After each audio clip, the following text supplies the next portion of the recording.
या जे आपलं सही पण आहे महाराष्ट्र शासनाच्या सचिवांनी.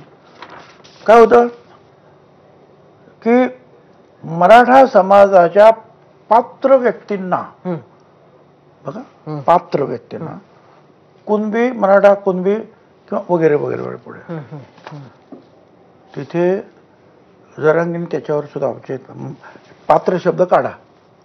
तुम्हाला कल्पना, ते 1 तास बसले होते मंत्री तिथे, बरोबर. त्याच्यानंतर हे दुसरं आलं, आणि मग दुसऱ्यामध्ये काय आलं, मराठा समाजाच्या व्यक्तींना कुणबी, मराठा कुणबी किंवा वगैरे वगैरे वगैरे पुढे.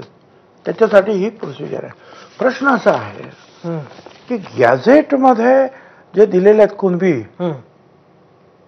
आमचं काही हरकत नव्हतेच, पण गॅझेटमध्ये ज्यांच्या नोंदी नाहीत अशा मराठांना, मग अशाप्रमाणे ही एक प्रोसिजर आहे, ही अडॉप्ट करायची आहे आणि त्यांना प्रमाणपत्र द्यायचं. अरे तुम्ही असं कसं देऊ शकता? प्रश्न जर तुम्ही देतात कसे?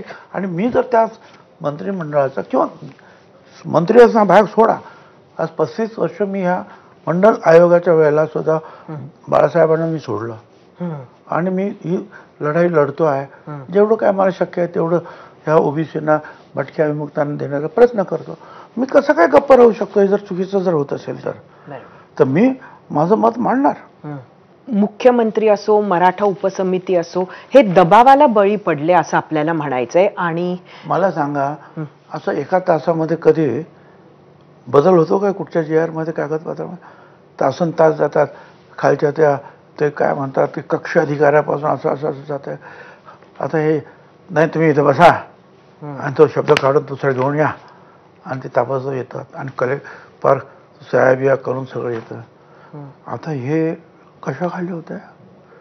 हे दबावाखाली होत आहे का प्रेमा खातीर होत आहे? हे बरोबर आहे म्हणून होत आहे कशा? आता यात सगळा जो विचार आहे तो तुम्ही सगळ्यांनी करायला पाहिजे. आता आम्हाला जे कळतं तेव्हा हे चूक झालं.